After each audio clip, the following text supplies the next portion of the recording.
The most joyful musical ever made was, for its young star, a Technicolor nightmare. When you watch 19-year-old Debbie Reynolds in Singin' in the Rain, you see a face beaming with infectious energy. What you don't see are the bloody shoes, the hidden tears, and the brutal psychological warfare waged by the man making her a star, Gene Kelly. Reynolds was a gymnast, not a dancer, when she was cast opposite the biggest musical star on the planet. Kelly was 39, a titan of cinema at the absolute peak of his power as an actor, choreographer, and co-director. He saw her inexperience not as something to nurture, but as a flaw to be beaten out of her. From day one, the set became his torture chamber. He publicly mocked her dancing, insulted her work ethic, and criticized every single move she made. For the iconic Good Morning tap routine, he drilled her and Donald O'Connor for 15 hours a day, refusing to stop until he achieved absolute perfection.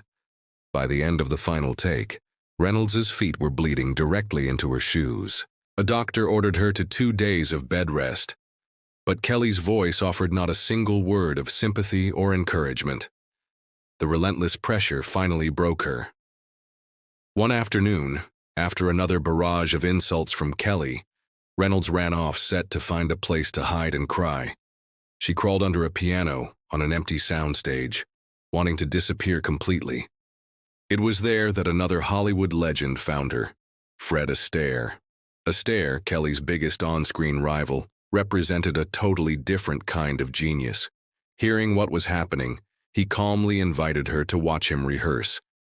He showed her that dancing could be born from patience and kindness, not just pain. He coached her, rebuilt her confidence, and sent her back to Kelly's set, ready to fight. It was an incredible act of grace from one king of dance to the young woman being tormented by another. But the physical cruelty was matched by moments of personal violation. During their first on-screen kiss, Kelly didn't just act the part. He aggressively shoved his tongue down the teenage Reynolds' throat. She was mortified. Having been raised in a strict religious home, she felt like she had been assaulted. She ran off set once again, screaming for Coca-Cola to wash the taste of him out of her mouth. For Kelly, it was just another scene. For Reynolds, it was a moment of humiliation she would remember for the rest of her life. So was Gene Kelly just a monster? The answer is more complicated. This wasn't personal hatred. It was the obsession of a genius who saw human beings as tools to achieve a perfect vision. The final product on screen was his god. He believed that true cinematic magic could only be forged in fire, and he was willing to burn anyone, including himself, to create it. He pushed Donald O'Connor so hard that the physical stress put him in the hospital for a week. He drove himself through a 103-degree fever to film the legendary Singin' in the Rain sequence. In his mind, he wasn't bullying Debbie Reynolds, he was forging a star. This leads to a tough question for all of us. Kelly's brutal methods gave us one of the greatest performances in film history, but they scarred a young woman for life. Have you ever had a boss or a teacher who was incredibly harsh, but ultimately made you better at what you do? Comment below and tell us if the result was worth the pain. Years later, Debbie Reynolds could look back with a more balanced view. At a party, she overheard Kelly telling friends that he was a difficult director because he had to brutalize his actors to get the performance he wanted. But she also graciously admitted, "He made me a star. I did 900 sit-ups a day, my feet were bleeding, and I worked 18 hours a day, but he was a great director." The masterpiece they created is eternal, but it was built on a foundation of pain. Kelly's quest for perfection made Reynolds a legend, but it was a crown she paid for in blood and tears, and she was far from the only star to pay that price. Gene Kelly's perfectionism didn't just wound his actors, it ultimately shattered his single most important creative partnership. The names Kelly and Donen were once magic, the Rodgers and Hammerstein of dance on film. Together they directed and choreographed masterpieces like On the Town and Singin' in the Rain, completely reinventing the Hollywood musical. They were a perfect team, a creative force that seemed unstoppable. But behind the curtain, a cold war was brewing, and it would end with two geniuses who could no longer stand to be in the same room. The problem began with a simple power imbalance. When they first met, Kelly was the established 30-year-old star, and Stanley Donen was a 19-year-old kid in the chorus. Kelly became his mentor, his champion, and his partner. But in Kelly's eyes, that's all Donen would ever be. The junior partner, the student. As Donen's own genius began to shine, as his contributions became just as vital as Kelly's, he was still treated like an assistant. Kelly was the face on the poster, the star soaking up the glory, while Donen was the man behind the camera whose name was often an afterthought. Every patronizing comment and subtle dismissal planted a seed of resentment that grew for over a decade. That resentment finally exploded during the making of their final film together, ironically titled, It's Always Fair Weather. By 1955, the magic was gone, replaced by a toxic silence. Donen would later call the production a 100% nightmare. The two men who had once finished each other's sentences now gave each other the silent treatment, communicating only through deputies and go-betweens. The set was a creative wasteland where, in Donen's words, nobody was speaking to anybody. The tension was so thick that the crew could feel the hatred radiating from their two directors. The partnership that had defined the modern musical was dead. This wasn't a simple case of two guys who stopped liking each other. It was the inevitable collision of two massive egos. Kelly's ego couldn't allow him to share the spotlight equally, to admit that the kid he discovered was now his creative equal. And Donen's talent was too immense to stay in the shadows forever. The breakup was a brutal necessity for Donen to step out of Kelly's shadow and become a legendary director in his own right, later helming classics like Charade and Two for the Road. The partnership had to die for his solo career to be born. Creative collaborations are like a fire. They can create incredible light and warmth, or they can burn down the entire house. Have you ever had a great friendship that was destroyed by a work project or a business deal? Tell us your story in the comments below. Gene Kelly and Stanley Donen never worked together again. The split was permanent. They would be polite in public decades later, but the friendship and the partnership were gone for good. In his quest to be the sole king of his creative mountain, Kelly had pushed away his greatest ally, and in doing so, brought the most innovative era of the Hollywood musical to a bitter end. Gene Kelly's difficult reputation wasn't just forged by terrorizing young actors or alienating his partners. He also went to war with his fellow superstars. On paper, pairing Kelly with America's Mermaid, the swimming sensation Esther Williams, was an MGM dream ticket. In reality, for Williams, it was, in her own words, pure misery. The film they made together was Take Me Out to the Ball Game, but for her, the set was a battleground, and the enemy was her co-star. By 1949, Esther Williams was a box office queen. She wasn't an inexperienced teenager Kelly could bully into submission. She was the star of massive aqua musicals that made millions for the studio. She had power, she had fame, and she had zero patience for Gene Kelly's ego. The problem was a simple case of professional snobbery. Kelly, the classically trained dancer and self-styled artiste, saw himself as a true performer. He looked at Williams, whose fame was built on spectacular underwater ballets, and saw a gimmick. In his eyes, she wasn't an artist, she was a novelty act, and he made sure she felt his disapproval every single day on set. Williams later recalled that Kelly and his choreographer, a still loyal Stanley Donen, were cold, dismissive, and treated her like a dumb blonde who couldn't walk and chew gum at the same time. They would give her complex dance steps, and then mock her when she struggled. There was no encouragement, no help, only the arrogant satisfaction of two men proving their own superiority. For Williams, the experience was infuriating. She was a world-class athlete and a consummate professional, and yet she was being treated like a child. The third star of the film, Frank Sinatra, became the perfect litmus test. While Williams found Kelly to be unbearable, she absolutely adored Sinatra. They became fast friends, laughing and joking their way through the production whenever Kelly wasn't around. The contrast was stark. It proved the problem wasn't a clash of big egos. The problem was one big ego, Gene Kelly's. Sinatra was just as big a star, yet he was charming and supportive.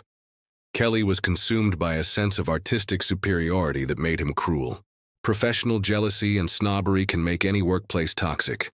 Have you ever had a coworker or a classmate who looked down on you because they thought their skills were more important or legitimate than yours?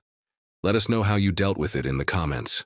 Ultimately, Esther Williams's verdict on Gene Kelly was simple and blunt, with none of the complicated after-the-fact analysis that Debbie Reynolds offered. She didn't credit him with making her better or praise his directorial vision. When asked what it was like to work with the great Gene Kelly, she didn't mince words. She just said he was a jerk. It was the straightforward condemnation of one superstar to another, proving that Kelly's difficult nature wasn't just a tool for perfection. Sometimes, it was just plain arrogance. Esther Williams wasn't the only star on the set of Take Me Out to the Ball Game who found Gene Kelly's ego exhausting. Her charming friend Frank Sinatra had his own long and complicated history with the tyrannical dancer. On screen, they were the ultimate pals, two sailors taking on the town with a song in their hearts. But behind the scenes, a war was being fought between two kings who ruled very different kingdoms. This was a fundamental clash of philosophies.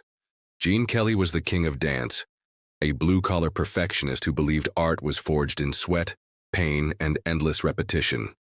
Frank Sinatra was the king of song, a force of nature who believed art was about capturing a single, perfect moment of instinct and effortless cool. For Sinatra, a man who built an empire on being cool, being forced to rehearse a simple dance step for 8 hours under the condescending eye of Gene Kelly, was a special kind of hell. Their tension began on their first film together, Anchors Aweigh. Kelly was already the established master of the movie musical. Sinatra was the singing sensation who was still seen as a kid in Hollywood. Kelly was tasked with teaching him to dance, and he approached it like a drill sergeant training a clumsy recruit. He constantly corrected Sinatra in front of the crew, simplified his choreography, and made no secret of his low opinion of the singer's dancing ability. For the deeply proud Sinatra, this wasn't just direction, it was a daily humiliation. He wasn't some background dancer. He was Frank Sinatra. And Kelly's patronizing control was an insult he would never forget.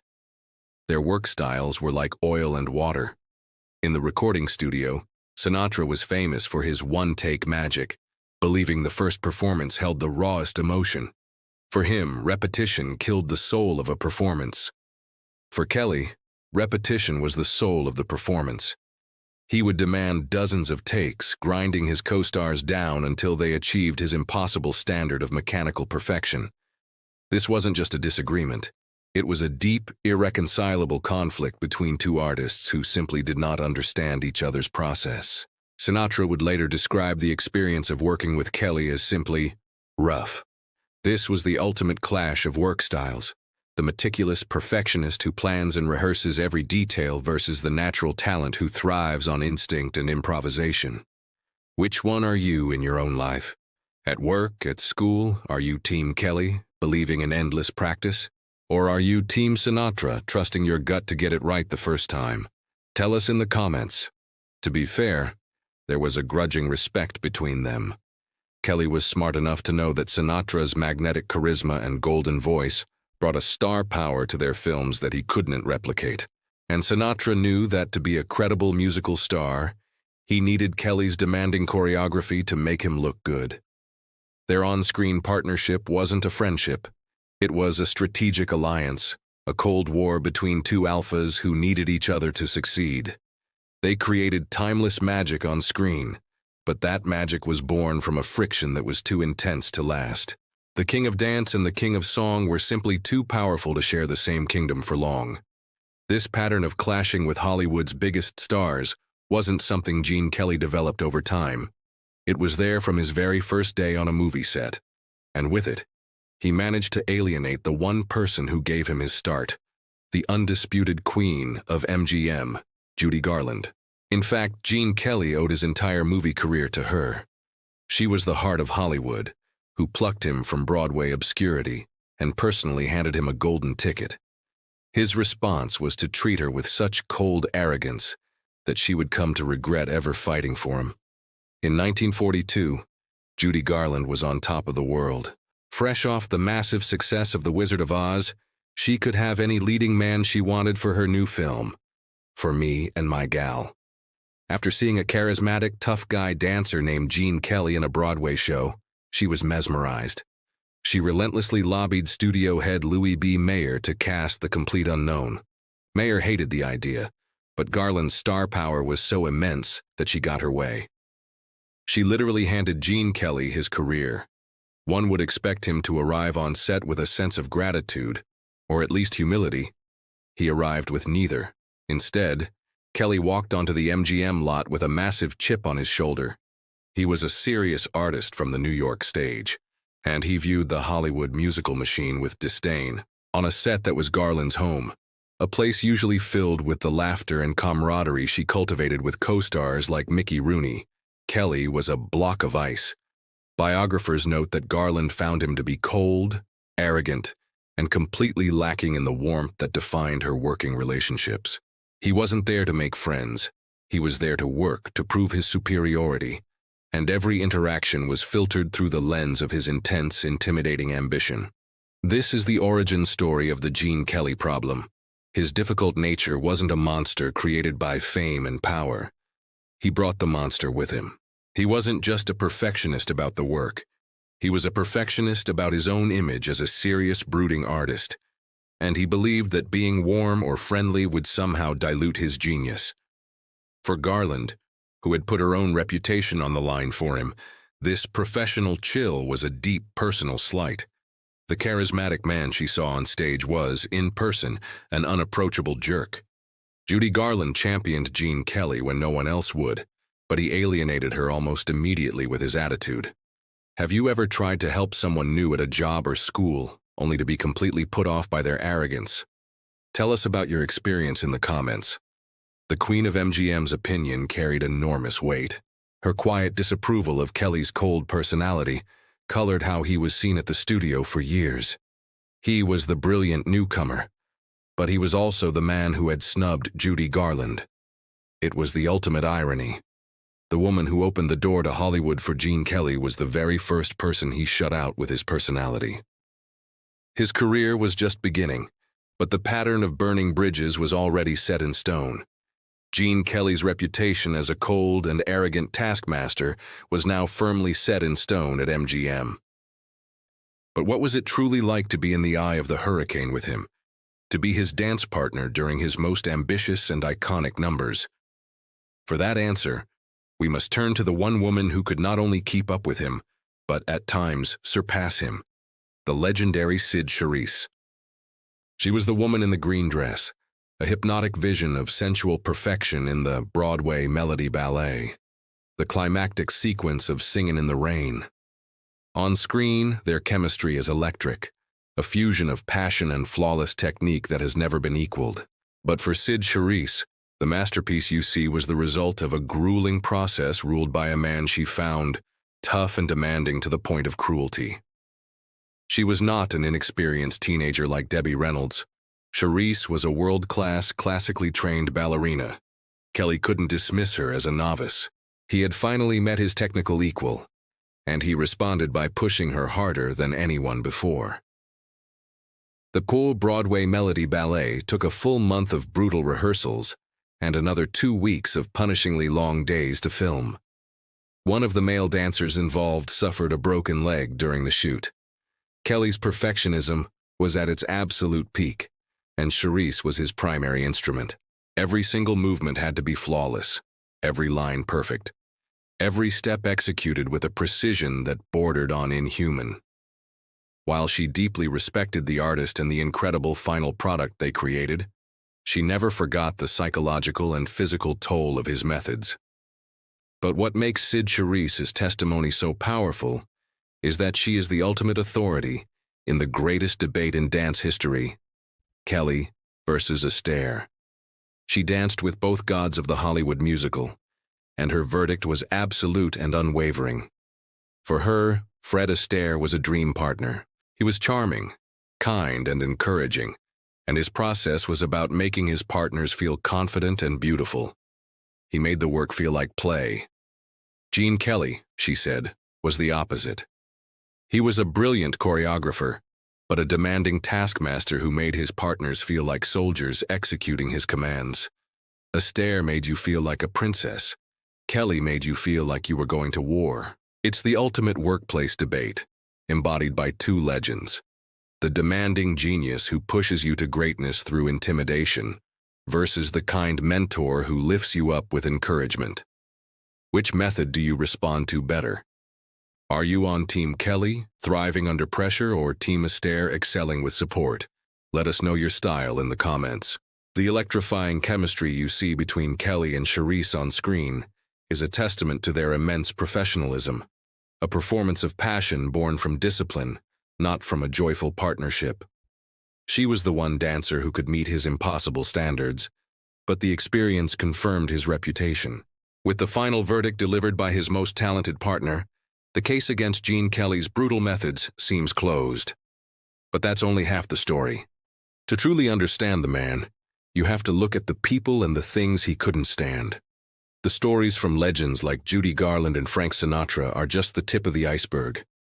For every superstar with the power to voice their complaints, there were dozens of young, anonymous chorus dancers who simply had to endure Gene Kelly's methods in terrified silence.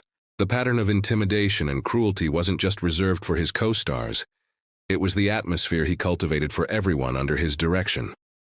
Take Donald O'Connor, Kelly's brilliant co-star in Singin' in the Rain. On screen, he's a ball of joyful, rubber-faced energy. Off-screen, he was petrified. O'Connor, a seasoned vaudeville performer, was used to hard work. His legendary Make 'em Laugh solo number was so physically punishing, it put him in a hospital bed for a week. But he said the physical pain was nothing compared to the psychological stress of working for Kelly. He reportedly found Kelly to be a tyrant, and the set a scary place to be, knowing that one wrong step could unleash a torrent of verbal abuse in front of the entire crew. This fear trickled down to every single person on set. Numerous anecdotal reports from chorus dancers over the years tell the same story. Long, grueling rehearsals filled with tension, where dancers would push through injuries, terrified of being singled out and publicly humiliated by Kelly for a mistake. The joyful, smiling faces you see in the background of his massive dance numbers were often masks hiding exhaustion and fear. Decades later, the pattern hadn't changed.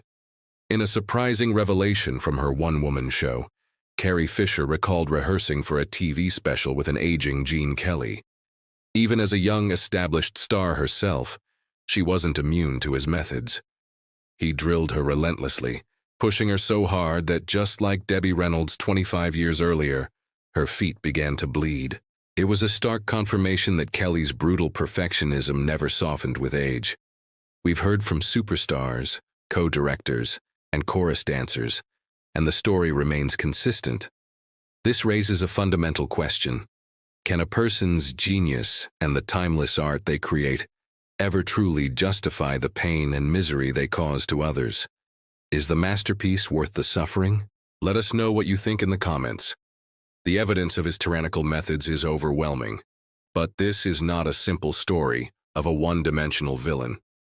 With the case against Gene Kelly's on-set behavior now made clear, it's time to flip the script. Because to truly understand this complex man, you also have to look at the people and the ideas that he couldn't stand. This clash between the beautiful creation and the brutal creator is one of Hollywood's darkest secrets, and Kelly was not alone. The psychological games Alfred Hitchcock played with his leading ladies reveal an even more terrifying story of directorial power. And while the on-set feuds we've explored defined Kelly's legend, his greatest and most bitter fight was the one the world never saw. His secret war against the all-powerful studio system, a battle that threatened to destroy everything he had built.